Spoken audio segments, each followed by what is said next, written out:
하나님의 은혜가 함께 하시기를 축복합니다.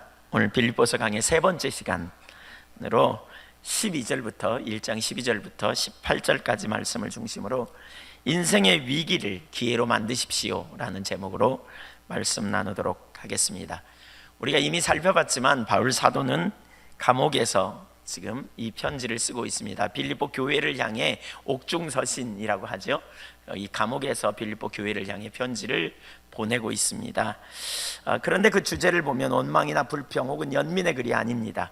기뻐하고 기뻐하겠다는 거예요. 기뻐할 것이라고. 그래서 너희 모든 사람도 기뻐하라 이렇게 말하고 있어요. 그는 감옥에 갇혔지만 마치 이 오늘 본문을 보면 전혀 감옥에 갇힌 것 같지 않은, 오히려 그 환경을 즐기고 있는 것 같이 보입니다. 그는 참 그리스도인입니다. 주 안에서 위기를 기회로 만들 줄 아는 사람, 우리 그리스도인이 바로 그러한 사람이 되어야 돼요. 위기를 기회로 만들 줄 아는 사람, 위기를 통해서 놀라운 승리를 이룰 줄 아는 사람, 저와 여러분이 오늘 말씀을 통해 그런 사람이 될 수 있기를 간절히 원합니다. 12절을 같이 한번 읽어보겠습니다. 그러므로 형제들아, 내가 당한 일이 도리어 복음 전파에 진전이 된 줄을 너희가 알기를 원하노라. 이 구절을 잘 보세요. 여기 도리어라는 말씀이 있죠. 내가 어떤 일을 당했다, 근데 그 일로 인하여 반전이 일어나서 복음 전파에 진전이 되었다. 그 일을 생각하면 내가 그 일을 만난 데가 상당히 어려워야 될 것 같은데 거기에 반전이 일어났다는 거예요. 반전이. 복음을 전하다가 감옥에 갇힌 상황, 그것으로 바울의 사역이 끝난 것처럼 보입니다. 바울이 전했던 복음이 이제 더 이상 전파되지 않는 것으로 끝나버린 것처럼 보입니다. 어떤 사람이 어떤 일을 열심히 하다가 위기를 만나잖아요. 그럼 그 위기로 말미암아 더 이상 이제 뭔가 그 중단되는, 그가 하는 일이 중단되는, 이것은 분명히 위기잖아요.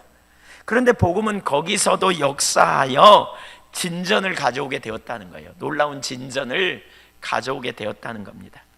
바울의 매임을 통해 복음이 진전됐다는 거예요. 복음 전파가 더 이상 안 일어날 것 같았지만 너무나 놀랍게도 복음 전파가 더 확장되는 계기가 되었다. 여기 복음의 진전, 그것은 하나님의 뜻이에요. 사도행전 1장 8절에 보면 오직 성령이 너희에게 임하시면 너희가 권능을 받고, 그러면서 뭐라 그랬어요? 예루살렘과 온 유대와 사마리아와 땅끝까지 이르러 내 증인이 되리라. 복음이 임하면 너희가 권능을 받는다. 그러니까 성령이 임하면 권능을 받는다. 그리고 예루살렘 뿐만이 아니라 사마리아, 온 유대와 사마리아와 땅끝까지 이렇게 복음의 진전이 있을 거다. 그렇게 말하잖아요. 근데 바울이 갇혔지만 복음은 더 진전되었다, 이런 의미죠. 어떻게 그렇게 됐는가?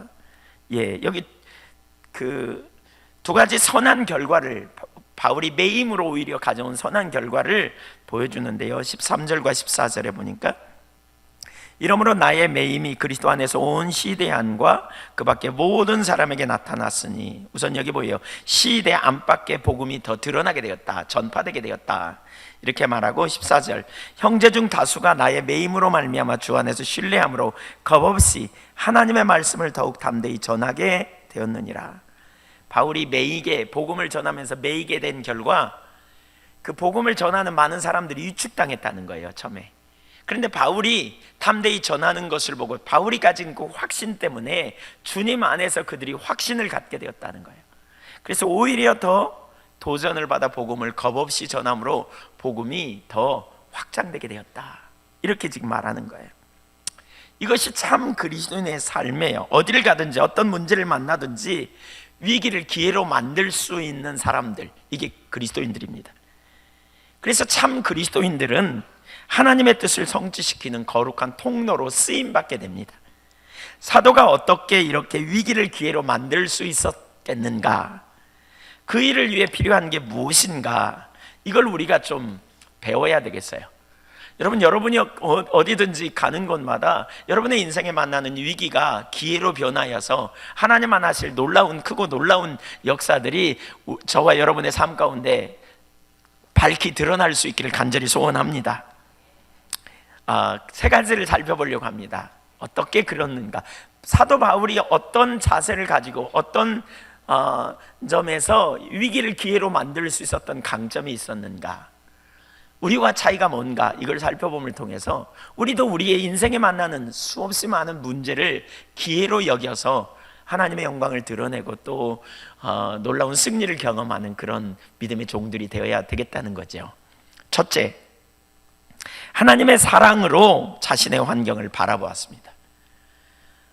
사도 바울은 하나님 없이 환경을 바라보지 않았다는 거예요. 우선 거기 빌립보서 1장 12절 서두를 보면 이렇게 말합니다. 형제들아, 내가 당한 일이, 내가 어떤 일을 당했다 이렇게 말하고 있어요. 수동능력이죠. 내가 어떤 일을 했다 이렇게 말하고 있지 않고 당했다는 거예요. 사실 위기에 우리가 만나는 위기는요, 우리가 어떤 일을 당할 때 생기는 거예요. 내가 그것을 위기를 내가 스스로 자초해서 가는 일은 실수로 가는 거지 알고는 안 가잖아요. 그렇죠? 어쩌다 실수해가지고 잘못된 결정을 하거나 잘못된 일을 함으로 우리가 가지. 그렇죠? 그러니까 뭔가 위기는 항상 우리가 어떤 예상치 못한 일로 우리 가운데 오는 거죠. 내가 그 일을 당했어요. 억울한 일을 당했다든가, 내가 손해를 보는 일을 만났다든가, 뭔가 문제를 만났다든가, 항상 당하는 데서부터 문제는 시작되는 거죠. 항상 어떤 일을 만나면서. 그래서 내가 당한 일이라고 말하고 있어요. 억울한 일. 위기는 바로 이러한 순간에 생겨요. 이유 없는, 혹은 어떤 이유가 있지만 예상치 못한 일이 터졌을 때 우리에게 어떤 일이 생기게 되는 거죠. 그래서 내가 당한 일이 있다, 지금 이렇게 표현하고 있죠. 그 일이 뭐냐? 13절에 이러므로 나의 매임이 그랬어요. 매여게 됐다는 거예요. 감옥에 갇히게 됐다는 거예요.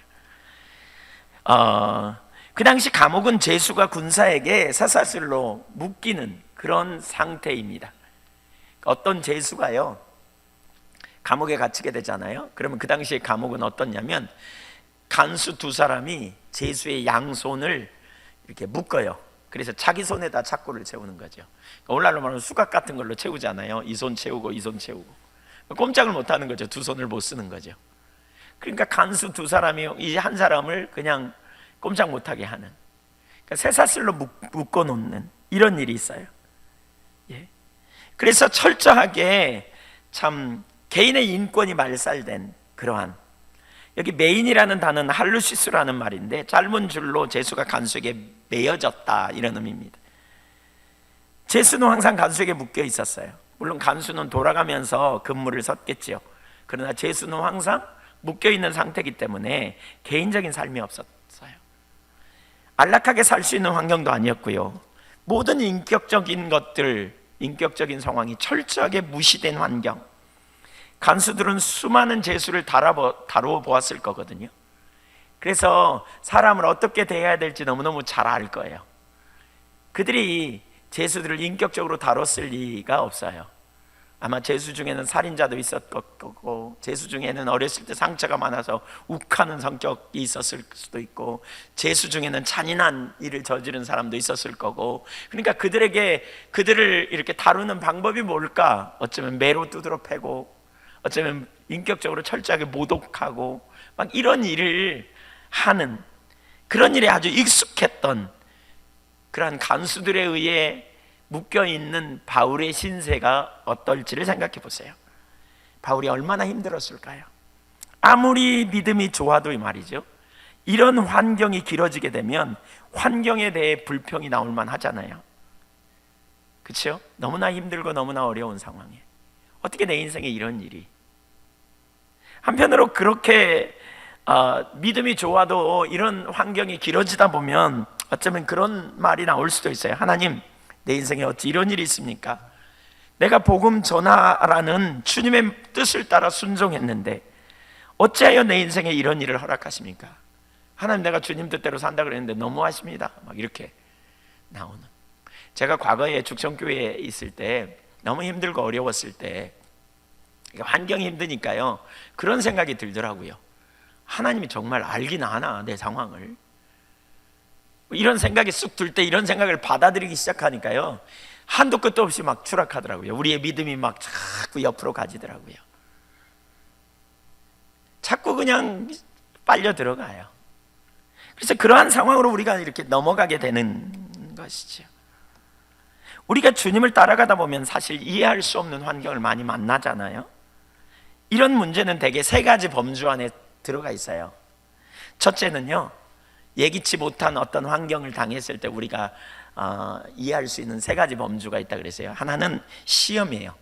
하나님이 테스트 하시는 거예요. 하나님을 신뢰하는지 아닌지 이렇게 테스트하는 시험이 와요. 테스트하는 시험. 물론 어떤 분은 그러니까 여기서 우리가 기억할 건 유혹과 시험은 달라요. 유혹은 자기 욕심에 끌려 미혹되는 거예요. 분명히 하나님의 뜻이 아니야. 하나님의 길이 아니야. 여러분, 하나님은 어떤 결과만이 아니고 과정도 보시잖아요. 과정.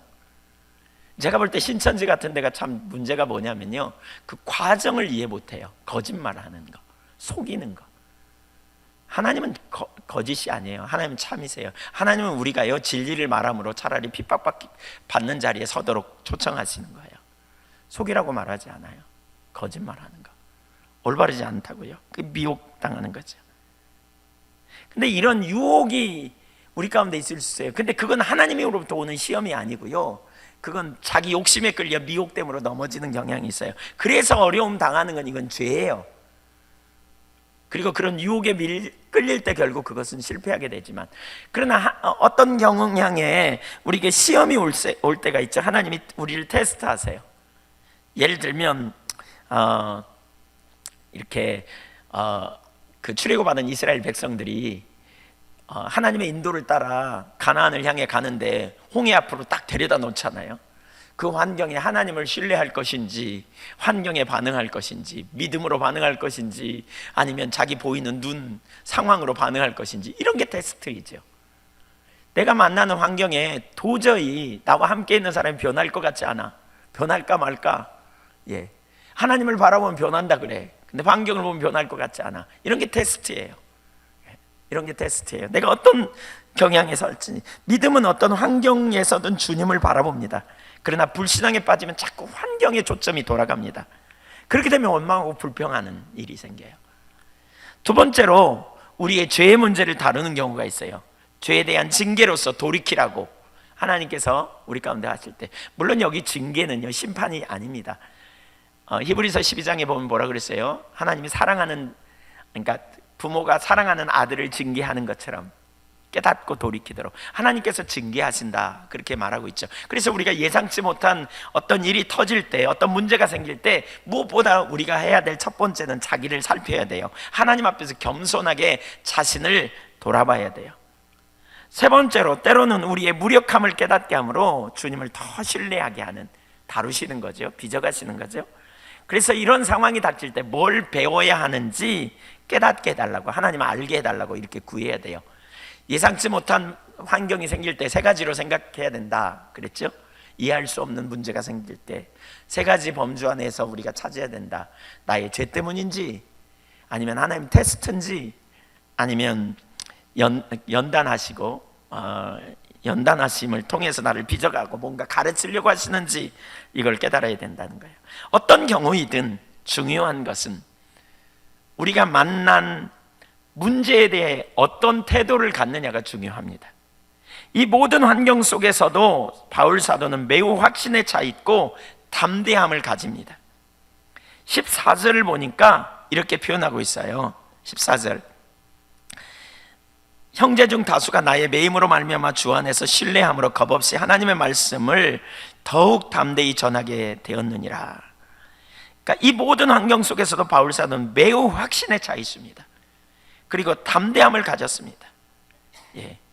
그러니까 영어 성경에 보면 더 그 바울 사도가 주 안에서 확신을 가졌기 때문에 많은 사람들에게 그런 영향을 미쳤다는 것을 가르치고 있어요. 그래서 겁없이 복음을 전하게 되었다. 사도 자신이 그렇게 담대함을 가졌어요. 위기의 환경에서.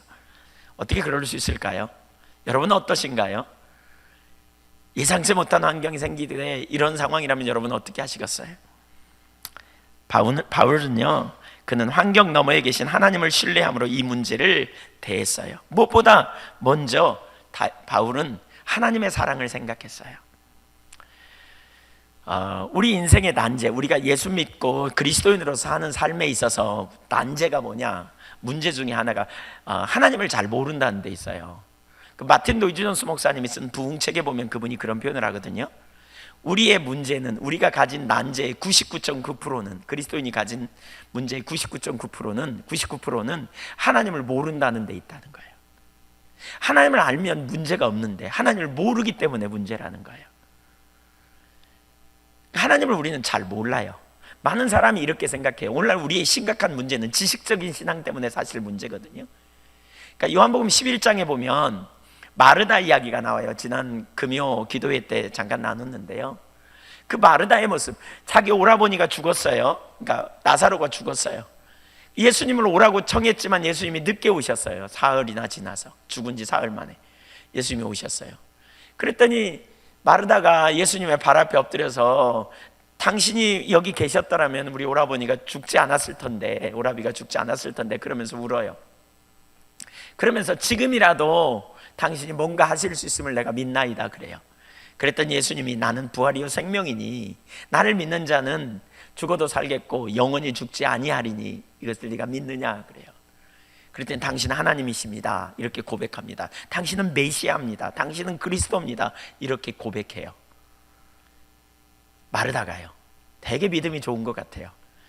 신약 성경에 보면요, 예수님을 향해 당신은 메시아입니다, 당신은 하나님입니다 고백한 사람이 몇 명 안 됩니다. 그러니까 마르다는 굉장한 믿음의 소유자라고 할 수 있습니다. 예수님이 그리스도이심을 확신했던 것 같아요. 그런 믿음을 가진 것 같아, 거기까지 보면.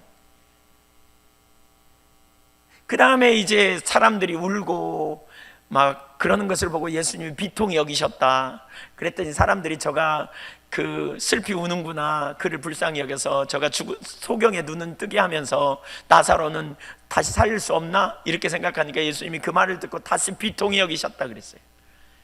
이 비통히 여겼다는 말은 죽은 나사로를 동정해서 그런 게 아니고 믿음이 없는 그 현실, 그 환경을 보면서 그러셨던 것 같아요. 그러면서 무덤 앞에 있는 돌을 치우라 그래요. 그랬더니 마르다가 대뜸 이렇게 말합니다. 주님, 예수님 죽은 지 사흘이 지났습니다. 그래서 죽은 냄새가, 그 썩은 냄새가 펄펄 날 겁니다. 이건 믿음의 고백이 아니었어요.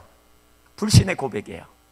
그는 엄청난 믿음을 고백했는데 막상 주님께서 능력의 역사를 이루려고 할 때 그는 불신앙적인 고백을 합니다. 그러자 예수님께서 그를 향해 이렇게 말합니다. 네가 믿으면 하나님의 영광을 보리라고 하지 아니하였느냐. 마르다야, 네가 믿지 못한다. 지금 네가 나를 메시아라고, 네가 나를 하나님이라고 말했지만 사실은 네가 나를 믿지 않았다, 이렇게 말씀하고 있는 거죠. 그러면서 결국 나사로에 일어나라 라고 말했더니 죽은 나사로가 살아나지 않습니까? 여러분, 우리가 입술로 얼마나 예수님이 누굽니까? 라고 말하면 줄줄줄줄 고백합니다. 하나님이 누굽니까? 이런 하나님입니다 라고 줄줄줄줄 고백합니다. 그런데 많은 경우에 이론입니다. 왜 너무나 많은 사람이 이단에 빠지냐? 주님을 몰라서 그렇습니다. 지식으로 알기 때문에 그래요. 지식 이론적인 신앙이기 때문에 그렇습니다. 정말 주님을 안다면, 정말 하나님이 누구인지 진짜로 안다면 그의 삶에 얼마나 놀라운 변화가 일어날까. 개인적으로 저 자신을, 제가 그 말씀을 통해서 저 자신을 살펴보기도 했고요. 우리의 삶에 정말 그리스도가 누구인지 진짜 안다면, 우리 지난주에 나눴죠? 그분은 누구라고요? 생명이시라고요. 우리는 포도나무 가지에 불과하고 그분은 포도나무라고요. 가지에는 우리가 그분에게 붙어 있기만 하면 수액이 그분으로부터, 생명이 그분으로부터 올라오는 능력 있는 삶을 산다고요.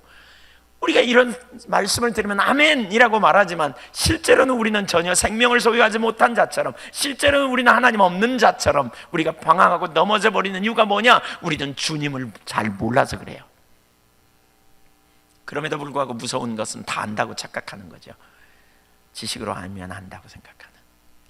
우리가 하나님에 대해서 너무 무지하지 않은지 살펴보세요, 여러분. 우리가 그리스도에 대해서 너무 무지한 상태로 머물러 있지 않은지 우리가 자신을 살펴보자고요. 그래서 우리는 일생 동안 바울처럼 기도해야 돼요. 지혜와 계시의 성령을 내게 주셔서 하나님을 알게 해달라고. 하나님 아는 것은 성령의 역사로만 가능해요. 바울처럼 우리가 주님을 알았더라면 어떻게 됐을까? 하나님의 사랑을 알았더라면 어땠을까? 바울 사도는 하나님의 사랑이 뭔지를 분명히 알았어요.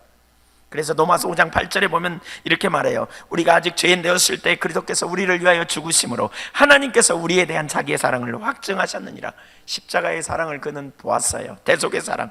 죄인 된 자신을 구원하시기 위해 독생자를 보내신 하나님의 아들의 그 놀라운 은혜, 하나님의 그 놀라운 사랑, 십자가를 보라. 내가 봤더니 하나님의 사랑이, 예수님이 이 땅에 오신 사건을 보라. 예수님을 보니까 하나님의 사랑이, 나를 사랑하시는 그 사랑이 확신 있게 보여지더라, 이 말입니다. 확증되었다, 이미 십자가에. 독생자가 이 땅에 나타났으면 하나님의 사랑이 나타난 거다. 요한일서 4장 9절에 말하는 것처럼 하나님의 사랑이 우리에게 확실하게 드러났다라고 고백하는 거예요. 너무나 분명하다. 그래서 결론을 딱 지었어요. 결론을. 여러분의 인생에 결론을 지을 수 있기를 축복해요. 하나님이 나를 사랑하신다. 하나님이 나를 놓치지 않으신다. 하나님이 나를 붙들고 계신다. 그래서 그는 그 결론에 기초하여 그 사랑의 토대를 둔 결론을 가지고 하나님 앞에서 이런 결론을 내려요. 로마서 8장 31절과 32절을 같이 한번 읽어볼까요? 그런즉 이 일에 대하여 우리가 무슨 말 하리요? 만일 하나님이 우리를 위하시면 누가 우리를 대적하리요? 자기 아들을 아끼지 아니하시고 우리 모든 사람을 위하여 내어주시니가 어찌 그 아들과 함께 모든 것을 우리에게 주시지 아니하겠느냐? 하나님의 사랑은 너무나 놀랍다, 이렇게 말하는 거예요. 우리가 죄인 되었을 때 하나님께서 그 아들 독생자를 이 땅에 보내시고 우리가 그 아들 안에서 영원한 생명을 얻게 하였다. 하나님의 사랑이 확증되어 있지 않느냐? 봐라. 그런즉 우리가 무슨 말 하겠느냐? 하나님이 우리를 위하시지 않느냐? 자기 아들을 아끼지 않고 내어주신 그분이 어찌 아들과 함께 모든 걸 우리에게 더해주지 않겠느냐? 하나님이 우리를 위하신다. 나는 내가 안다. 사도 자신이 먼저 그런 고백을 하는 거예요. 나는 내가 안다. 하나님이 나를 위하신다는 걸 안다. 그분의 사랑을 봐라. 이미 결론이 나 있다. 하나님이 나를 붙들고 계시다. 하나님이 나와 함께 계신다. 하나님이 나를 이끌어 가신다. 이 결론이 우리 인생에 내려야 돼요. 이 결론을 가지고 생각하고 이 결론을 가지고 행동하는 거예요. 이 결론, 이게 성경의 위대한 메시지 중에 아주 중요한 부분이에요. 복음은 믿지 않는 자들에게 결코 유로가 될 수 없어요.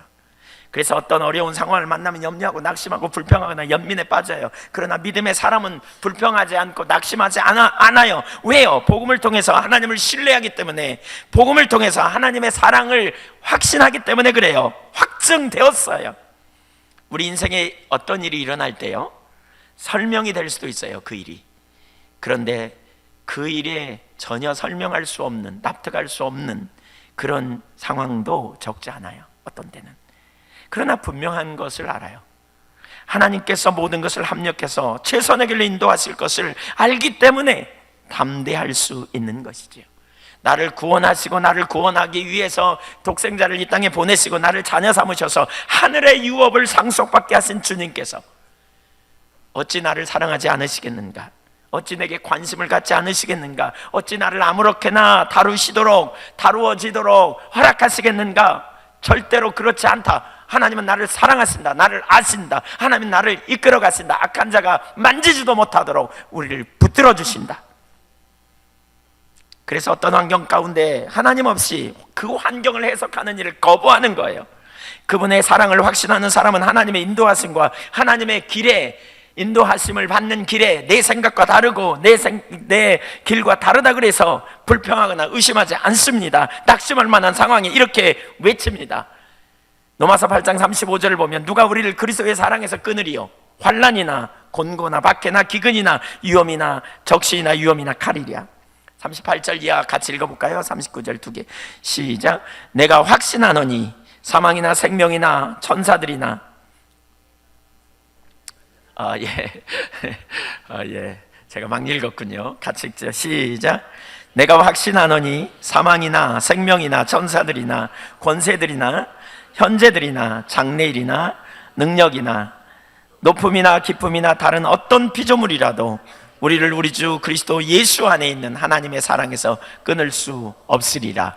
아멘. 믿으십니까? 오늘 많은 그리스도인들이 실패하는 이유는 바로 이걸 놓치기 때문에 그래요. 이걸 놓치기 때문에 그래요. 여러분, 우리가 믿음의 확신을 가지고 주님 앞에 서야 돼요.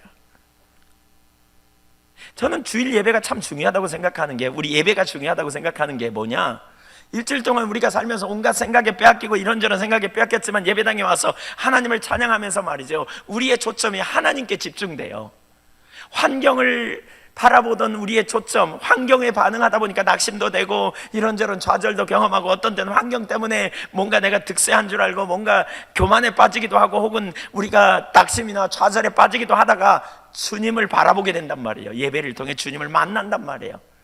그분의 임재 안에 그분을 높이고 그분 존전 앞에 서서 하나님을 찬양하고 경배하는 가운데 하나님과 만남이 있을 때 우리 삶에 어떤 일이 벌어집니까? 거기 놀라운 회복이 일어납니다. 거기 놀라운 변화가 일어납니다. 그래, 내가 하나님이 계시는데, 하나님이 나와 함께 하는데 내가 뭘 두려워하겠는가? 내가 뭘 낙심하겠는가? 내가 바보처럼 그렇게 돈 몇 푼 때문에 치질하게 그렇게 살겠는가? 제가 몇 푼이라 그러니까 조금만 생각할 수 있는데, 아무리 돈이 많을지라도 내가 하나님의 길에 서지, 길이 아니면 돌아서리라. 여러분, 죄는 불법이에요. 죄는 불법. 우리가 하나님을 잊어버리면 우리는 마음과 육체의 원하는 욕망을 따라가요. 육신의 정욕, 안목의 정욕, 이생의 자랑을 따라가요. 그래서 육신의 정욕이나 안목의 정욕이나 이생의 자랑에 우리의 초점이 되고, 거기에 그것을 향해 우리가 목표를 정하고 그것을 향해 열심히 나아가는 그런 삶을 살아요. 하나님 없는 삶, 이게 죄라고요. 그러나 주님을 만나면요, 주님의 그 존전 앞에서, 그분의 거룩한 빛 앞에서 우리 자신을 바라보면서 뭐가 문제인지, 뭐가 잘못됐는지 깨닫게 되면서 중심에 돌이키는 놀라운 역사가 일어나는 거죠. 하나님과 만남이 있는 사람은 그래서 실패하지 않아요. 옆으로 가지 않아요. 어리석은 행동하지 않아요. 여러분, 세상에서 지혜로운 것은 하나님 앞에 미련할 수 있어요. 세상에서 미련해 보이지, 그러니까 세상의 관점으로 미련해 보이지만 하나님의 관점으로 그게 지혜로운 것임을 우리는 기억해야 돼요. 지금은 그게 지혜로워 보이지만, 지금은 세상에서 지혜로운 삶이 지혜로워 보이지만, 우리가 육신을 벗는 날 그것이 하나님 앞에 얼마나 미련한 것인지 드러난다면 매우 심각해요. 그래서 우리는 매번 인생을 살면서 하나님 앞에서 우리가 택해야 할 길이 뭔지, 하나님 앞에서 우리가 있어야 될 자리가 어딘지, 하나님 앞에서 우리의 존전이 어디 있는지 우리가 바라보고 믿음으로 반응하고 나아가는 승리의 삶이 필요하단 말이에요. 어떤 상황이 닥치면 하나님을 생각하지 않고 환경을 보기 때문에 실패해요. 그래서 그 환경 가운데 있는 하나님의 길을 배우지 못하고 하나님의 뜻도 깨닫지 못하고 그저 낙심해 있을 뿐입니다. 반면에 바울 사도처럼 그런 상황에 하나님의 관점을 가진 사람은 우리가 어떻게 해야 하는지, 뭘 해야 하는지 알게 됩니다. 하나님의 길을 배웁니다. 그는 하나님의 사랑을 의지함으로 담대합니다. 이것이 그리스도인의 삶입니다. 그리스도인은요, 하나님의 사랑의 확신을 가지고 결론을 내린 사람이에요. 그런 결론이 내려져야 돼요. 이런 사람은 이런 고백을 해요. 고린도후서 4장 8절 보세요. 우리가 사방으로 우겨쌈을 당하여도 쌓이지 아니하며, 답답한 일을 당하여도 낙심하지 아니하며, 박해를 받아도 버림받지 아니하며, 거꾸로 엎드림을 당하여도 망하지 아니하고. 저는 이 구절을 읽을 때마다 그런 생각이 나요. 뱃속에 있는 어린아이가 스스로 먹고 스스로 보호하지 않지만, 그렇죠? 그 탯줄이 그 엄마와 연결이 돼 있잖아요. 그래서 엄마로부터 보호받고 엄마로부터 공급받고 그러면서 자라가잖아요. 우리 그리스도인의 삶이 이와 같다는 거예요. 우리가 이 땅에 동떨어져 있는 것 같지만 우리의 시민권은 하늘에 있고, 우리는 하나님의 공급과 하나님의 도우심과 하나님의 보호하심, 돌보심 가운데 있어요. 그래서 사방으로 우겨쌈을 당하여도 쌓이지 않는 이유가 뭡니까? 우리의 초점이 하나님께 있고, 그분이 우주 만물의 주인이고 만왕의 왕이시고, 그분의 주권 아래 온 세상이 그분의 통치 가운데 있음을 알기 때문에 그래요. 눈앞에 손해보는 것 같지만 그게 손해보는 것이 아님을 알기 때문에, 지금 우리가 아무것도 갖지 않은 것 같지만 그분 안에 모든 것을 가진 자로 우리는 인식하기 때문에 그렇죠. 환경을 보고 거기 반응하면요, 주님을 놓쳐요. 믿음의 사람은 환경 넘어 주님께 반응해요. 그래서 승리해요. 주님은 우리에게 그것을 가르치기 원하세요. 마태복음 14장에 베드로가 물 위를 걸으신 그 장면이 나와죠. 거기 예수님께서 그 물 위를 걸어요. 밤 사경 즈음에, 차가운 저녁 시간에. 제자들이 놀라고 두려워하니까 내니 안심하라. 예수님이 자신이 누구인지를 가르쳐요. 그때 베드로가 덜컥 이렇게 말해요. 주시어도 나를 무리로 오라 하소서. 주님이 걸으면 저도 걸을 수 있음을 믿나이다, 뭐 이런 거죠. 그랬더니 예수님이 베드로에게 걸어오라 그래요. 그랬더니 베드로가 그 시커먼 밤바다에 말이죠, 바람과 파도가 치는데 안전한 배에서 내려 무리를 들어요. 대단한 믿음이죠. 그리고 그가 걸었어요. 몇 발짝 걸었는지 몰라요. 근데 그 사이에 바람이 세게 부는 것 같아요. 바람을 보고 그가 두려워했다 그랬거든요. 바람은 보이지 않지만 바람의 현상이 있었던 거죠. 예수님과 베드로가 서 있는 사이에 아마 높은 파도가 쳤던 것 같아요. 그러니까 그 예수님을 바라보던 그의 시선이 환경을 바라보는 자로 가게 되자 그의 마음에 두려움이 오기 시작했어요. 의심이 왔어요. 그 순간 그가 물속에 빠졌습니다. 그때 주님께서 그를 건져주시면서 어찌하여 의심하느냐고 하시죠. 우리의 초점이 주님께로부터 돌아가면 그때는 우리는 환경에 반응하게 돼 있어요. 자꾸 환경을 보면서 거기에 반응해요. 그래서 우리 인생을 살아가는 가운데 오는 수많은 파도 속에서 우리가 이 파도를 바라보면서 거기에 반응해서 엎어지고 뒤집어지고 한단 말입니다. 잔잔하면 우리가 믿음이 다 좋은 것 같아요. 그러나 위기가 오고 어려움이 올 때에 우리가 진짜 믿음이 없는지 있는지 드러나게 된다는 거예요. 하나님 우리를 성숙시키기 위해서 때로는 그런 환경을 허락하시기도 함을 우리는 기억해야 돼요. 이때 의심하지 않으시기를 축복합니다. 주님이 누구입니까? 거기서부터 결론을 자꾸 내리라니까요. 그분은 능치 못함이 없으십니다. 그분은 다 아십니다. 그분은 나를 사랑하셔서 자기 자신을 십자가에 내어주신 분입니다. 그분을 믿음의 눈으로 보는 것이지요. 믿음은 지속적으로 주님을 보는 겁니다. 믿음은 보이지 않지만 바라는 것들의 실상이다 그랬어요. 그리고 믿음은 그러니까 보이지 않지만 믿음으로 하나님을 바라보는 거예요. 지속적으로 주님을 보는 거예요. 주님 안에 있는 소망을 바라보는 거예요. 주님 안에 능력을 보는 거예요. 지속적으로. 그러면 환경 속에서 왜 그런 환경으로 인도하셨는지 그분의 뜻을 발견케 된다는 거예요. 그분의 돌보심을 자꾸 경험케 될 것이죠. 주님과 동행함으로 주님의 뜻이 이루어지는 것을 보게 됩니다. 가끔 이런 간증을 제가 듣게 되는데 어제도 그런 비슷한 간증을 들었습니다. 어떤 지체 중에 하나가 마음으로는 정말 하고 싶지 않지만 상담을 통해서 무엇이 진리인지를 깨닫고 어떤 상황 속에서 진리를 따라 마음과 육체의 원하는 욕망이 아니라 진리를 따라 삶을 조정했다는 거예요. 내키지 않았지만 하나님의 말씀이 그러니까, 하나님 뜻이 그러니까 순종하고 갔다는 거예요.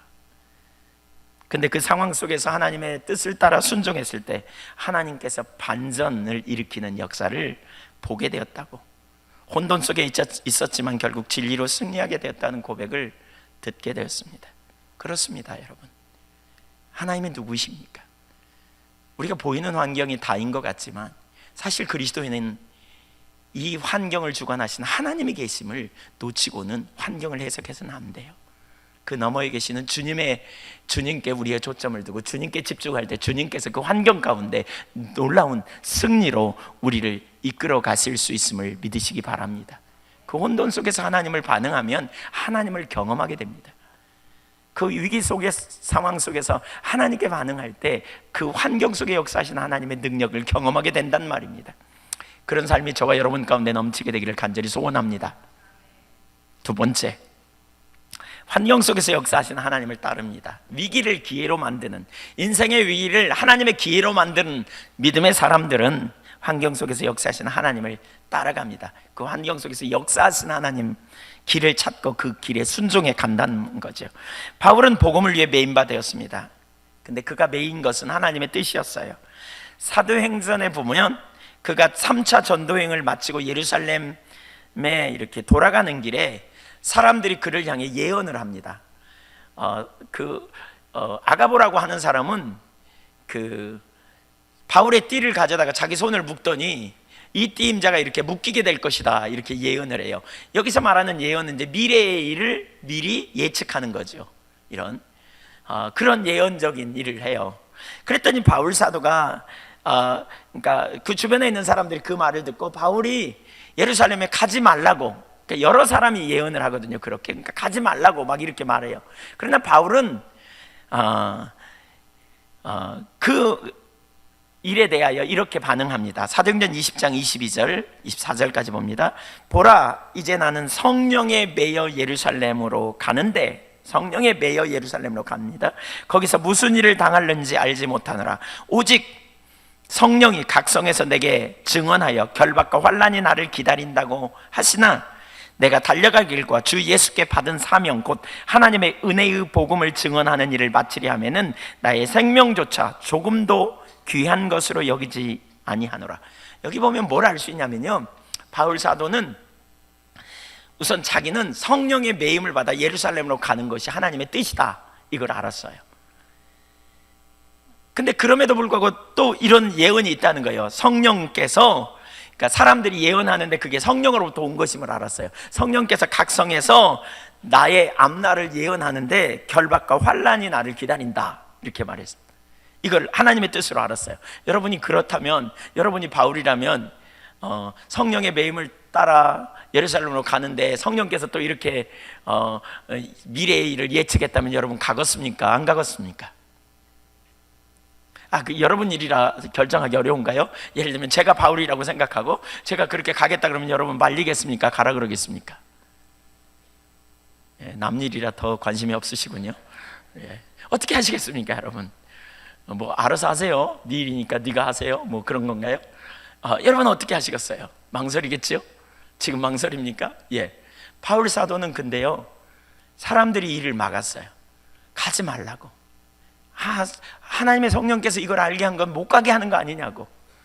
여러분, 우리가 그래서 사실 우리가 소위 예언, 하나님 음성 듣는 거, 이런 부분을 이렇게 우리가 사실 오늘날 교회 가운데 더 활성화되지 못하는 이유 중에 하나가 뭐냐면 미신적으로 해석해서 그래요.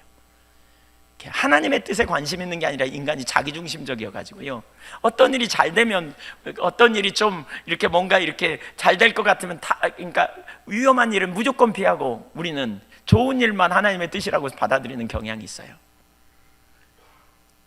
근데 그렇지 않아요, 여러분. 하나님의 뜻을 쫓아가다 보면 때로는 위기도 경험하고 때로는 혼돈이 일어날 만한 일도 일어나요. 이해할 수 없는, 납득할 수 없는 일이 벌어져요. 왜요? 하나님의 인도하심이에요. 물론 궁극적으로 하나님께서 그 일을 합력해서 선을 이루세요. 궁극적으로 하나님께서 가장 선한 길로 이끄세요. 제가 목사 안수를 받고 죽성교회, 전에 섬기던 교회에서 3년 만에 안수 받고 도시로 나가려고 그랬는데 하나님께서 네 뜻대로 말고 내 뜻대로 살아, 여기 있는 게 내 뜻이야, 이런 걸 깨닫게 하셨어요. 거기요, 젊은이들 사역의 비전인데 거기는 할머니들만 계시고요, 뭐 전도할 대상도 많지 않고요. 그러니까 한편으로는 죽을 것 같더라고요, 처음에는. 근데 지내놓고 봤더니 그 시간이 저에게 얼마나 유익했는지. 거기서 그 이후에 3년 동안 더 세월 시간을 보내고 사역을 감당했는데 그 기간이 너무나 저의 삶의 귀한 시간이었어요. 다 이해할 수 없지만 환난과 핍박이 기다린다 할지라도 하나님의 뜻이라면 우리는 그 일을 위해 기꺼이 가는, 이게 진정한 신앙이에요. 이게 여러분은 어떠신지 여러분 자신을 정직하게 들여다보세요. 우리가 왜 오늘날 타락한 줄 아십니까? 자기중심을 못 내려서 그래요. 우리가 하나님 중심적인 자리에서 자기중심으로 돌아가면 금방 전면에 육신의 정욕, 안목의 정욕, 이생의 자랑이 등장하거든요. 육신의 정욕, 안목의 정욕, 이생의 자랑. 물질을 위해서 살아요. 신앙생활을 왜 하냐? 물질적인 축복 받으려고. 신앙생활을 하느냐? 세상에서 높은 명예를 얻으려고. 뭔가 세상에서 잘 되고 잘 사는 일을 얻으려고요. 그러다 보니까 하나님은 수단에 불과해요. 하나님과 친밀한 교제가 절대로 안 돼요. 이게 내려져야 돼요.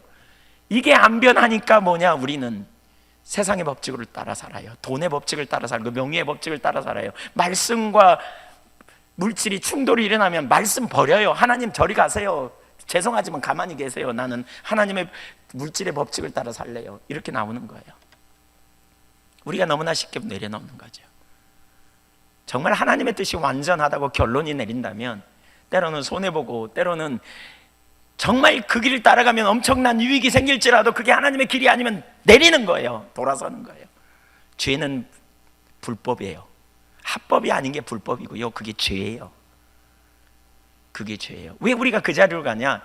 욕심에 매여서 가는 거예요. 자꾸 끌려가는 거예요. 하나님 중심에 있지 않으니까 왜곡되는 거죠. 자기 중심으로 돌아가면 우리가 그렇게 된다고요. 우리 그리스도인들이 그래서 진짜 여러분 정치하는 사람들이 그리스도인들 무서워하잖아요. 진짜 복음의 기초에서 믿음에 헌신되고 하나님의 뜻이 분명한 게 보이면 뭐죠? 순교하는 거. 로마 기독교가 어떻게 변화된 줄 아십니까? 순교하는 거를 영광으로 생각하고 순교했어요. 타협하지 않고요, 주님의 길에 따라. 그래서 로마가 국교화된 거예요. 그렇게 수많은 사람들이 죽어갔지만 로마가 기독교가 된 게 뭡니까? 기독교인의 그러한 하나님의 뜻을 따라. 기독교인은 정직했고, 기독교인은 욕심 부리지 않고, 물질에 사로잡히지 않고, 기독교인은 사랑을 베풀었고, 하나님의 뜻을 따라 그렇게 가니까 결국 뒤집어진 거예요. 무너진 거예요. 하나님의 뜻을 이루는 데 있어서 자기 손해를 기꺼이 감수하고 나갔기 때문에. 이게 오늘 우리에게 필요해요. 세상에 그럴 때 영향력이 있는 거죠. 사실 우리가 하나님의 뜻이 무엇인지를 찾기보다 어려움이 오는 것을 피하려고 앞날을 알기 위해 애쓰죠. 그러나 바울은 달랐어요. 그 앞날에 어떤 일이 일어날지가 아니라 하나님의 뜻이 무엇인지에 관심을 두었어요. 그래서 사도행전 20장 24절에 내가 달려갈 길과 주 예수께 받은 사명 곧 하나님의 은혜의 복음을 증언하는 일을 마치려 하면은 나의 생명조차 조금도 귀한 것으로 여기지 아니하노라. 이게 하나님의 뜻인 게 사도행전 20장 11절에 보면 확인이 됩니다. 사도행전 23장 11절 같이 읽어볼까요? 시작. 그날 밤에 주께서 바울 곁에 서서 이르시되 담대하라. 내가 예루살렘에서 나의 일을 증언한 것 같이 로마에서도 증언하여야 하리라 하시니라. 바울 사도가 예루살렘에 갔더니 과연 잡혔어요. 그래가지고 감옥에 갇히게 됐어요. 그때 주께서 뭐라고 그러시냐? 담대하라. 네가 예루살렘에 선 것처럼 로마에 서게 되리라. 로마에서 복음을 전하는 자리로 가게 되리라. 이렇게 말씀하셨어요. 그래서 그는 하나님의 뜻인 것을 알게 됐죠. 확인한 거죠. 바울이 예루살렘에 가는 게 하나님의 뜻이었단 말이에요. 그래서 어떤 분들이 하나님의 음성 듣는다고, 하나님이 이렇게 말씀하셨다 그럴 때요, 음성을 듣는다고 그러면서 이렇게 하셨다 그럴 때요, 이 분별이 중요해요. 분별. 해석도 중요하고요, 그것이 하나님을 또 왔냐 안 왔냐도 중요하지만 해석도 중요하고요, 적용도 중요해요. 영적으로 성숙돼야 올바로 적용할 수 있어요. 그래서 상담을 아무하고나 하면 안 돼. 성숙된 사람하고 해야 돼. 하나님 뜻이 뭔지 올바른 적용을 할 수 있어야 돼요. 아무리 하나님의 길이 보여도 인본주의적으로 자기중심적으로 해석하고 적용했다면 바울 사도가 거기 갔겠느냐고요. 그래서 자기를 부인하는 철저히 하나님 중심에 있는 사람하고 상담해야 돼요. 상담도 그래서 중요해요. 그래, 어떤 사람이 하나님 음성 듣고 하나님이 이렇게 말씀하셨다 그래도 자기식으로 해석하면 안 돼. 그게 분별이 필요해요. 그래서 하나님의 뜻이 뭔지. 결국 로마에 잡혀가게 됐고 거기서 교회를 향해 편지를 쓰는 거죠. 빌립보 교회를. 그러면서 간증해요. 12절 13절 다시 읽어보겠습니다. 형제들아, 내가 당한 일이 도리어 복음 전파의 진전이 된 줄을 너희가 알기를 원하노라. 이러므로 나의 매임이 그리스도 안에서 온 시대 안과 그 밖에 모든 사람에게 나타났으니 그는 감옥에 갇혔지만 혼란스러워하지 않았습니다. 왜냐하면 하나님의 사랑 뜻인 걸 알았고요, 하나님의 사랑의 관점에서 그 환경을 해석했습니다. 그리고 하나님의 뜻이 있음을 분명히 알았습니다. 그래서 하나님이 어떤 일을 하려고 하시는지, 하나님께서 도대체 이 로마 감옥에서 무슨 일을 하려고 하시는지, 그 상황에서 하나님의 뜻을 찾은 거예요. 하나님 지금 어디서 일합니까? 예수님이 그러셨잖아요. 아버지가 일하시니 나도 일한다. 하나님이 일하시는 일이 있는데 사람을 쓰세요. 그러니까 바울 사도가 있는 곳에서 하나님께서 그 주변에서 지금 하나님이 무슨 일을 하시는지를 찾았고 그 일에 자신의 삶을 들여 헌신했는데, 그게 뭐냐? 복음 전하는 거예요. 복음 전하는 거. 가만히 생각해 보세요. 어떻게 시위대, 그 바울을 지키는, 여기 시위대는 로마의 황제, 말하자면 친위대와 같은 그런 곳입니다. 그러니까 거기에 군사들과 이렇게 군사들에 의하여 이제 잡혀 있는 거죠. 그가 그 재판을 받기 전에, 로마 시민권을 가진 자는 그렇게 재판을 받기 전에 이제 그 시위대, 그 친위대에 의하여 이렇게 그 감옥에 갇혀 있는 상황이에요. 그는 하루 종일 자기를 지키는 사람과 손에 쇠사슬로 매여 있었습니다. 그들이 돌아가면서 바울을 지키기 위해 함께 했지요. 한번 생각해 보세요. 처음에는 그들이 이 인간이 무슨 죄인인가 생각했을 거 아니에요. 그래서 처음에는 혹독하게 했을 거예요. 바울을 막 때리기도 하고 막 구박도 하고 막. 그런데 바울이 누굽니까? 믿음의 사람이 아닙니까? 참 그리스도인이 아닙니까? 그가 하나님의 뜻으로 알고 하나님의 사랑으로 이미 환경을 해석했어요. 만약에 그렇지 않았다면 그 군사들을 원수로 취급했을까요? 주님, 이 인간들을 빨리 그냥 어떻게 해버리고 저를 찾고 해서 풀려나게 해주십시오, 이렇게 기도했을 거예요. 근데 바울 사도는 그렇지 않았어요. 하나님께서 자기를 여기 보내셨고 이 환경을 통해 뭔가 하기 원하신다, 이렇게 찾았기 때문에 바울은 온유와 겸손으로 그들을 대했을 거예요. 하나님의 성품이 뭔지 그는 알았잖아요. 성령의 열매가 뭔지. 그는 온유와 겸손으로 그들을 대했을 거예요. 그러다가 조만간 그와 함께 근무하는 사람들, 그 간수들, 그 시위대 군사들은 바울의 어쩌면 인격에 감동을 받았을지도 몰라요. 그랬을 거예요. 그러면서 어떻게 여기 들어오게 됐냐고 물었겠죠. 하루 종일 지키고 있으니 옆에서 무슨 말 했겠어요. 이 남자들은 군대 가서 알잖아요. 보초 쓰면 2시간씩 있으면 뭐합니까? 둘이 옛날 얘기, 뭐 속 얘기, 있는 얘기 없는 얘기 다 털어놓잖아요. 그런 것처럼 그런 얘기 했을 거예요. 주고받았을 거예요. 왜 왔냐고. 내가 예수 믿다가 왔다고. 네가 믿는 예수가 누구냐고. 예수는 하나님의 아들로서 우리의 죄를 담당하기 위해 오셨고, 그분은 성경에 기록된 대로 이 땅에 오셔서 십자가에 달려 죽으시고 우리의 모든 죄를 담당하시고 영원한 화목제물이 되셔서 죽으셨지만 하나님이 그를 다시 살리셔서 그분은 부활해서 승천하신 하나님이시라고, 그리고 누구든지 그를 믿으면 영원한 생명을 얻게 될 거라고 바울 사도는 이렇게 말했을 거예요. 이런 이야기를 전할 때에 하나님의 성령께서 그들의 마음을 열어주셔서 감화하셔가지고 복음에 관심을 갖게 되고 복음을 받아들이고 영접하고 구원에 이르게 되는 놀라운 역사가 일어났을 거라고요. 그런 가운데 그들은 자기 집에 돌아가 바울과 복음에 대해 나누고 이야기하므로 시대 안과 밖에 많은 사람들이 예수를 믿게 되는 놀라운 결과를 얻었다는 거예요. 이게 얼마나 놀라운 일인가. 이게 바로 하나님의 역사입니다. 하나님께서 당신의 일을 이루시는 방법은 다양합니다. 만일 바울 사도가 거기 감옥에 갇히지 않았더라면, 거기 가지 않았더라면 어떻게 그곳에 복음이 전해졌고 어떻게 그 지역에 있는 사람들이 예수를 믿고 변화되는 놀라운 역사가 일어나게 됐을까?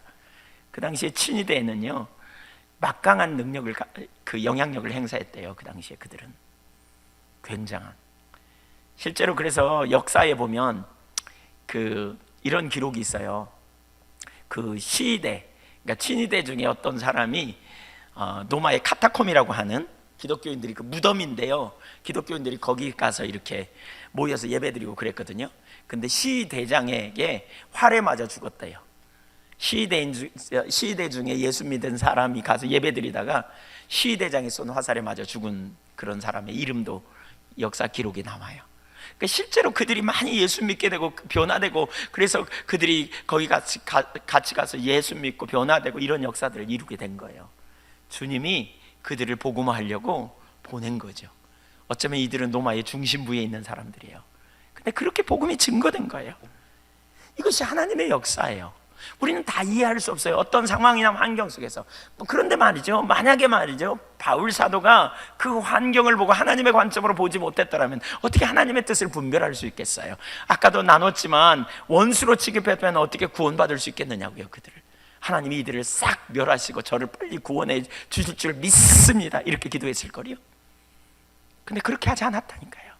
주어진 환경에 감사하고 이 모든 상황에 하나님께서 뭔가 뜻이 계신가를 찾은 거예요. 그래서 위기를 기회로 만드는, 복음이 진전되는 그러한 결정적인 역사를 이룬 것을 볼 수 있어요. 바울의 이 경험은요, 이러한 일은 그 노마에서만 일어난 게 아니잖아요. 사실 우리가 사도행전 16장에서 지난 몇 주 전에 살펴봤지만, 바울이 사도행전 16장에 마게도냐의 첫 성 빌립보에 갔을 때 그 복음을 전하다가 귀신 들린 어떤 여인을 고침으로 말미암아 그걸 빌미로 감옥에 갇히게 되었고, 두드러 맞고 감옥에 갇혔지만 그는 저녁에 하나님을 찾고 찬양하고 기도했다는 거죠. 어쩌면 그의 초점을 주님께 두기 위해 더 주님을 찾았을 수도 있고요, 주님이 합당하심을 찬양하고 기도했던 것 같아요.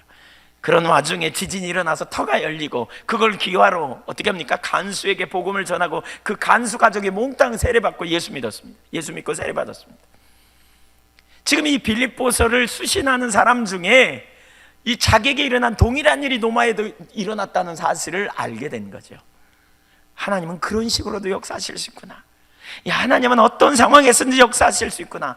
여러분이 만약 무슨 일이 생겨가지고 여러분이 예기치 못한 장소에 가게 된다면 하나님 거기서도 여러분을 통해서 하나님 놀라운 일을 이루시게 될 줄로 믿습니다. 여러분이 만약 몸이 아파서 병원에 입원하시게 된다면 그런 일이 없어야 되겠지만, 혹시 그럴지라도 거기서 하나님은 뭔가 당신의 뜻을 여러분을 통해서 이루실 수 있다는 사실을 기억해야 돼요. 어떤 상황이든지 하나님께서 역사하심으로 당신의 일을 이루시는 것, 이것이 노마에 일어난 일이에요. 이것이 능력입니다.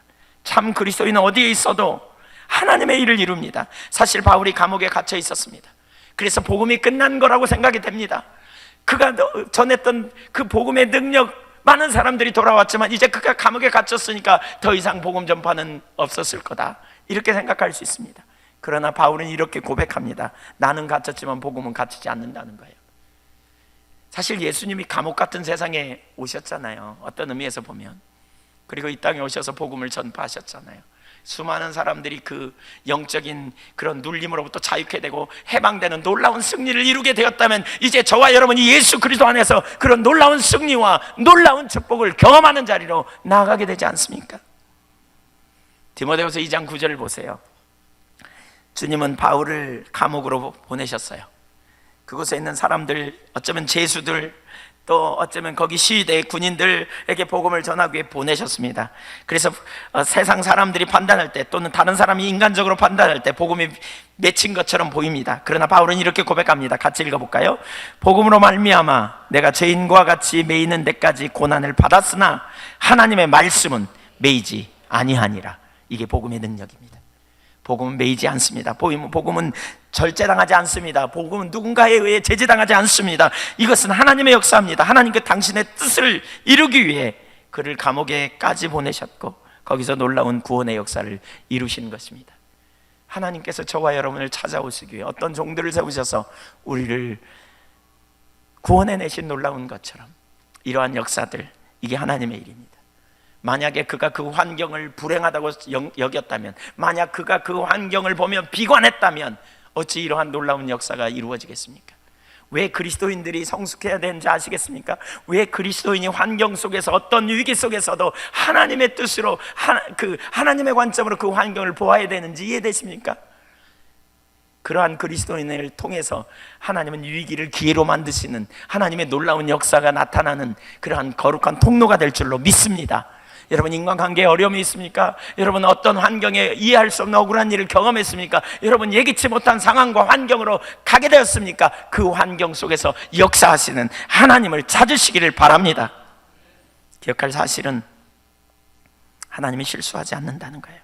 그래서 우리가 이런 환경을 만날 때 하나님의 관점으로, 곧 사랑의 관점으로 보면서 이 환경 속에서 뭘 하시기 원하는지, 또 내게 뭘 가르치려고 하는지 살펴야 합니다. 요셉의 인생을 우리가 잠깐 생각해 볼까요? 요셉은 자기 아버지 야곱의 그 11번째 아들로 태어났습니다. 그런데 그의 인생은 파란만장합니다. 그가 젊었을 때, 어렸을 때는 아버지에게 사랑을 독차지했습니다. 그는 뭐든지 잘 되는 것 같았습니다. 그런데 어느 날 형님들이 그를 시기해가지고 팔아버렸습니다. 그때부터 그의 인생은 정말 어려운 삶을 살게 됩니다. 애굽의 보디발 장군 집에 노예로 팔려가게 되고, 거기서 막 뭔가 좀 자리를 잡게 됐지만 또 억울한 누명을 쓰고 감옥에 갇히게 됩니다. 그의 인생은 파란만장합니다. 그러나 기억하십시오. 여러분, 하나님께서 그를 그곳에 나중에 보면 보내신 것으로 우리는 이해해요. 그래서 창세기 39장에 보면 하나님이 그와 언제나 함께 하셨다고 기록하고 있어요. 그가 보디발 장군 집에 팔릴 때도, 팔려서 거기 있을 때에도 하나님은 함께 하셨고, 그가 감옥에 갔을 때도 하나님은 함께 하셨어요. 하나님이 허락지 않으면 그가 팔릴 수도, 그가 감옥에 갈 수도 없었을 것입니다. 그러나 하나님은 그를 연단하시기 위해 그곳에 보내셨고요, 거기에는 위대한 하나님의 뜻이 있었습니다. 요셉은 그 하나님의 뜻을 나중에 찾았어요. 그 뜻을 찾으니까 형님들을 용서하는데 하나도 어려움이 있지 않았어요. 창세기 50장 20절을 보세요. 형님들이 와서 그에게 잘못했다고 말하자 이렇게 말합니다. 같이 읽어볼까요?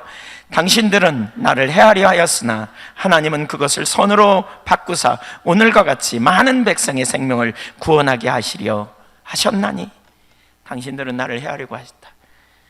요셉의 고백은 이런 거예요. 당신들이 시기해서 그렇게 나를 팔았지만 하나님은 우리를 구원하시기 위해 나를 이곳에 보내셨습니다. 기근에서 우리를 구원하시기 위해, 우리 민족을 살리기 위해 이렇게 보내셨습니다. 이 모든 상황을 하나님께서 주관하신 것입니다. 기억하십시오. 하나님이 주관하신다. 하나님은 모든 걸 주관하세요. 참 그리스도인은 이것을 분명히 믿는 사람입니다. 어려움이나 시험을 만날 때 하나님의 사랑을 분명히 한 다음에 하나님 앞에서 자신을 살피면서 물으십시오. 하나님, 지금 제게 뭘 가르치려고요? 하나님의 의도가 뭡니까? 지금 무엇을 하시기 원합니까? 지금 어떤 일을 하기 원하십니까? 하나님, 제가 어떻게 할까요?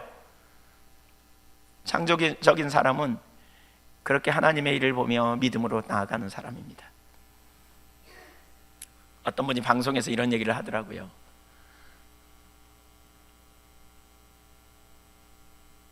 교수님과 상담을 했대요. 교수님이 너무 바빠서 15분밖에 시간을 안 줬대요. 15분밖에 시간을 낼 수 없다 그랬대요. 그런데 교수님이 오면서 자기하고 상담하겠다고 오면서 아이스크림 2개를 가졌더래요. 그래가지고 아이스크림을 먹고 얘기하자 그러더래요. 자기는 속으로 그냥 급해 죽겠는데, 빨리 뭔가 좀 하면 좋겠는데, 그래서 같이 아이스크림을 먹으면서 걸었대요. 먹으면서 좀 얘기를 하려고 그러는데 먹고 얘기하자고 자꾸 그러더래요. 먹는데 7분 50초가 걸렸대요. 시간이 얼마 남지 않은 거예요. 그래가지고는 그때서 벤치에 앉더니 이제 얘기해보라고 그러면서, 당신 자네는 앞으로 뭐가 될 건가? 하고 싶은 일이 뭔가? 그래서 이런저런 얘기를 쭉 늘어놨더니 이분이 딱 한마디 하고는 결론적으로 그렇게 일어나더래요. 내가 왜 아이스크림을 먼저 먹자고 했는지 아는가? 아이스크림은 녹기 때문에 지금 놓치면 못 먹기 때문에 먼저 먹자고 한 거야. 그러면서 자네가 이런저런 얘기를 되게 많이 들어놨지만 먼저 할 일이 있어. 지금 그 일을 이루기 위해서 먼저 지금 당장 뭘 해야 될지 생각해봐. 그게 이 사람을 인생을 바꿨다 그래요. 그게 이 사람의 인생을 바꿨다 그래요. 저는 우리 그리스도인이 먼저 해야 될 일이 있다고 봐요.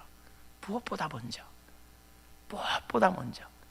주님 앞에서 결론을 내리는 게 결론. 내가 정말 믿는 주님이 누구이신가? 내가 정말 주님을 어떻게 믿고 있는지 이 결론을 내리는 거예요. 이 결론을 내리고 서면요, 어떤 상황이든지 어떤 환경에서든지 어디에 있든지 우리는 하나님의 역사에 동참하는 믿음의 종들로 쓰임받게 돼요. 사도 요한 같은 경우에 밤모섬에 유배됐지만 거기서 요한계시록을 기록하잖아요. 너무나 놀라운 하나님의 역사. 지금 여러분 무슨 일을 만나든지 하나님의 관점으로 여러분의 환경을 해석하고 감사하고 기쁨을 선택할 수 있기를 축복합니다. 그러면 하나님의 뜻이 보일 거예요. 왜 거기 두셨는지, 왜 그런 일이 일어나는지, 왜 그 상황에 있는지, 그 환경을 통해 하나님의 뜻을 만나게 될 거고요, 보게 될 거고요, 하나님을 만나는 기회가 될 거예요. 그 환경에서 하나님께서 예비하신 사람을 만나게 해주실 거예요. 그 환경 가운데 있는 당신을 통해서 주님의 영광이 드러나고 복음의 진보가 일어나고 하나님 뜻이 성취되는 놀라운 역사가 일어나게 될 줄로 믿습니다. 마지막 3번째, 위기를 기회로 만드는 사람은, 위기를 기회로 만들 줄 아는 사람은 하나님께 영광이 되면 그것을 족하게 여기는 사람입니다. 그것을 기쁨으로 여기는 사람입니다. 위기를 기회로 만들 줄 아는 사람이 갖는 중요한 한 가지 자질은 하나님께 영광이 되면 그것을 족하게 여기는 사람. 우리는 다 자기중심적인 경향이 있습니다. 무슨 일을 해도 내 중심으로 돼야 된다고 생각합니다. 내가 중심에 있기를 원합니다. 그러나 바울은 내 중심이 아니라 하나님 중심적인 자리에 있습니다. 저는 개인적으로 이런 문제 가지고 참 많이 씨름했던 사람 중에 한 사람입니다. 우리가 화요 모임을 하면 어떤 때는 예한교회 성도님들이 예한교회 제 말보다 다른 목사님 말을 들 때가 더 많습니다. 목사님들이 와서 기도 사역도 하고 그러다 보면 저하고 상담하기보다 다른 목사님들하고 상담하고 그 목사님이 그렇게 하라 그랬다고, 그리고 저도 모르는 상황에 어떤 일을 결정하고 막 이렇게 하는 것 되게 많이 봅니다.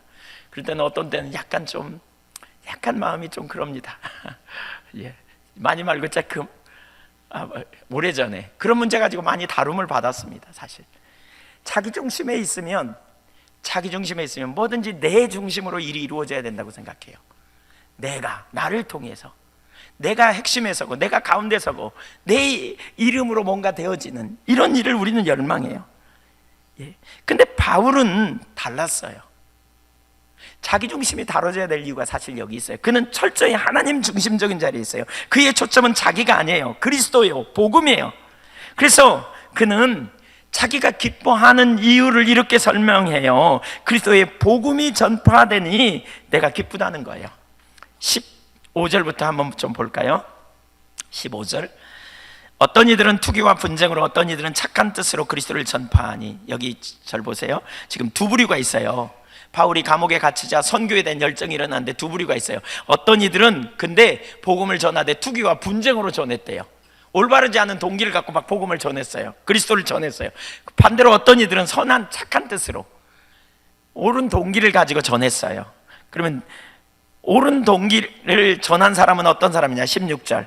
이들은, 여기서 말하는 이들은 이제 옳은 동기를 가진 사람이에요. 내가 복음을 변증하기 위해 세우심을 받은 줄 알고 사랑으로 하나. 그러니까 하나님을 사랑하고 바울을 사랑함으로 복음을 변증하기 위했던, 이렇게 복음을 전하기 원했던 바울 사도의 뜻을 받아 막 주변에 복음을 전하면서 복음이 많이 진보를 이루게 됐다는 거예요. 근데 또 어떤 부류, 아까 시기와 분쟁으로 했던 사람들, 17절. 그들은 잘못된 동기를 가지고 했다 그랬잖아요. 나의 매임에 괴로움을 더하게 할 줄로 생각하여 순수하지 못하게 다툼으로 그리스도를 전파했느니라. 이게 무슨 얘기예요? 그러니까 두 그룹의 사람들이 여기 있는데 복음 전파가 막 됐는데, 한 그룹의 사람은 어떤 사람들요? 순수한 동기를 가지고 그 영혼을 사랑하시는 하나님의 사랑을 가지고 또 바울을 사랑하는 마음으로 복음을 전했다는 거예요. 그래서 복음이 막 진보되었어요. 그들 중에 한때 연약해진 사람들이 있었지만 바울의 확신을 보면서 확신을 가지고 나아가 전함으로 복음 전파가 왕성하게 이루어졌다는 거예요. 사실 저는 이걸 보면서 교회가 확실히 주님의 교회야, 이걸 깨닫게 되셨어요. 바울이 없으면 잘 안 될 것 같았어요. 근데 바울이 있으나 없으나, 바울이 없으니까 오히려 하나님은 다른 사람을 세워가지고요, 바울이 없는 지역에서 복음이 왕성하게 증거됐다는 거예요. 하나님이 당신의 사람들을 친히 세우시는 거죠. 친히 성도들을 이끌어 가셨어요. 아무도 복음을 막을 수 없는 거예요. 근데 또 다른 그룹들이 있어요. 좋지 않은 동기를 가지고. 이들은 바울이 유명해지자 시기 질투를 했어요. 어떻게든지 바울을 낙심하게 하려고 했다는 거예요. 그들의 관심은 뭐냐? 자기들의 역량을 높이기 위해서, 자기들의 이름을 드러내기 위해서, 자기들의 사람을 모으기 위해서 막 복음을 전한 거예요. 막 복음을 전하는 거예요. 오늘날에도 사실 우리 이런 경우 있죠. 교회 나오되 우리 교회만 와, 우리 교회만. 내 교회 아니면 다른 교회에 일어나는 일은 관심도 없이 우리가 사실 이런 연합이 안 되기 때문에 오늘날 심각한 문제이기도 한데요. 물론 이들은 다른 복음을 전하는 자들은 아니었어요. 만약에 다른 복음, 그러니까 갈라디아서 1장 6절에 내가 전한 복음 외에 다른 복음을 전하면 저주를 받을 거다, 이렇게 말했거든요. 그리고 다른 복음을 전하는 것에 대해서, 그러니까 율법주의나 뭐 이런 거에 전하면 강력하게 바울 사도가 반발했기 때문에 여기서 그들은 그리스도를 전하는 온전한 복음을 전했던 것 같아요. 근데 다른 동기를 가지고 전했는데, 그 동기가 뭐냐? 많이 전도가 됨을 통해서, 막 복음이 전파됨을 통해서 다른 사람들이, 그러니까 바울이 마음 안에서 낙심케 하려고, 그러니까 바울이 자기 중심에 있는 줄, 자기들과 똑같은 줄 알고, 다른 사람에 의해서 복음이 전파되고 막 다른 교회가 부흥한다 그러면 바울 사도가 들으면서 자기는 감옥에 갇혀서 전하지도 못하는데 내 신세가 뭔가, 그리고 낙심하게 될까 생각해서 그랬다는 거예요. 얼마나 잘못된 어리석은 거예요. 오늘날 어떤 사람들은 주의 일을 하면서 이런 자세를 가져요. 그것은 사실 자신에게 아무런 유익도 되지 못해요. 우리는 어떤 일을 할 때 하나님의 마음으로 해야 돼요. 하나님 중심적인 자세를 놓쳐서는 안 돼. 그래서 어떤 사람들은 그런 일을 해요. 교회 일을 해도 자기가 중심이 돼서 할 땐 열심히 하다가 자기 안 하고 다른 사람이 하면 슬그머니 자기는 그냥 뒤로 빠져서 모르는 척 해버려요. 이게 다 인본주의적인 자기중심이죠. 시기와 질투 혹은 기복적인 자세로 우리가 할 때가 얼마나 많은지 몰라요. 이런 걸 경계하라고 고린도전서 13장에 보면 뭐라 그랬어요?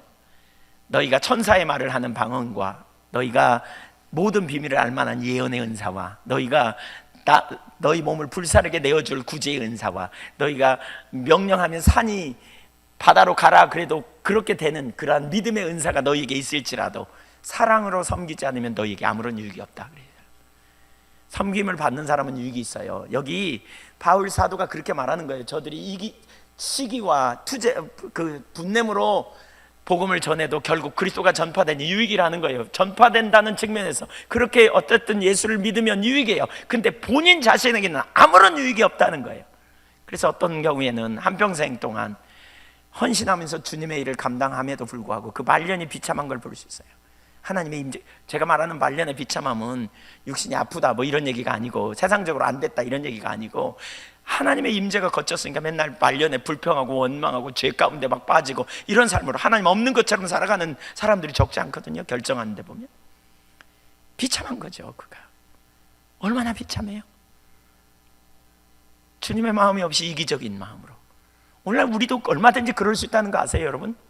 교회에서 열심히 봉사하고 우리가 주님의 일을 열심히 헌신한다고 하지만요, 정작 자기 일을 기쁘게 하려고 자기 중심에 머물러 있다면 정말 심각한 상황에 빠진 거죠. 우리가 한때 저도 젊었을 때 제가 저 자신을 보니까 그런 것 같아요. 물질에 대한 욕심이나 어떤 개인적인 야망이나 이런 거가 있었다고 생각해 본 적이 없이 정말 열심히 했던 것 같아요. 가족들 돌보지 않고 저희 자녀들 돌보지 않고 헌신하고 봉사했던 것 같아요. 근데 지내놓고 보니까요, 그러면서 교회가 성장하면 그것으로 족하게 여긴, 근데 지내놓고 보니까 그 저 밑바닥의 뿌리에 내가 내려지지 않은 상태에 있었던, 그리고 그런 상태에 있기 때문에 자꾸 시험에 드는, 결국 그것과 피나는 싸움이 있었던 것 같아요. 내가 아니어도 족한, 그냥 주님이 영광 받으시면 족한, 그냥 주님 한 분으로 만족한, 그냥 주님의 뜻이 이루어지면 족한. 제가 그런 기도를 수도 없이 했습니다. 하나님, 저의 이름은 전혀 드러나지 않아도 괜찮습니다. 저는 누가 아무도 알아주지 않아도 괜찮습니다. 하나님, 당신의 뜻이 성취되면 족합니다. 당신의 나라가 임하기를 원합니다. 제가 새물교 선교에 오래 연합할 수 있었던 비결 중에 하나가 바로 그 문제입니다. 제 이름은 항상 드러나지 않았습니다. 제 이름은 항상 감춰졌었습니다. 함께 연합해도 제 이름은 드러나지 않습니다. 저를 알아주지 않았습니다. 그 상황 속에서 제가 얼마나 싸웠겠습니까? 저를 기쁘게 하려는 본능이 제 안에 꿈틀 대는. 근데 그런 과정 가운데 끊임없는 싸움을 통해서 하나님께서 하나님의 영광이면 족하다는 그러한 삶의 자리로 저를 이렇게 빚어가시는 경험을 많이 했습니다. 물론 지금도 가끔 그런 욕망이 제 속에 꿈틀거리겠죠. 꿈틀거리는 걸 느낍니다. 그러나 그런 자리로 우리가 내려설 수 있어요. 사실 말이에요. 가만히 생각해 보세요, 여러분. 그들의 말대로 바울이 감옥에서 주눅 들고 감옥에서 그들의 말대로 낙심됐다면,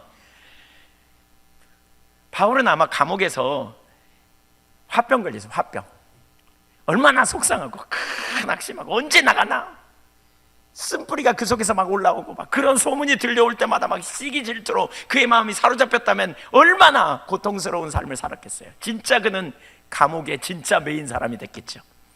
그러나 그는 그렇지 않았어요. 그는 복음이 증거되는 것으로만 인하여 기뻐했단 말이에요. 18절을 같이 읽어볼까요? 그의 유일한 관심은 복음이었어요. 18절 시작. 그러면 무엇이냐? 거칠애로 하나 참으로 하나 무슨 망도로 하든지 전파되는 것은 그리스도니 이로써 나는 기뻐하고 또한 기뻐하리라. 복음이 전파되는 거, 그걸 봤다, 내 이름이 안 드러나서 난 속상했다, 이렇지 않아요. 복음이 전파됐다, 내 이름으로 전파됐다, 이게 아니에요. 이로써 그 전파되는 그거 하나로 나는 기뻐하였고 기뻐할 것이다. 현재 기뻐하였고 나는 미래에도 그걸로 인하여 기뻐하리라. 그의 유일한 관심은 하나님의 영광이었어요.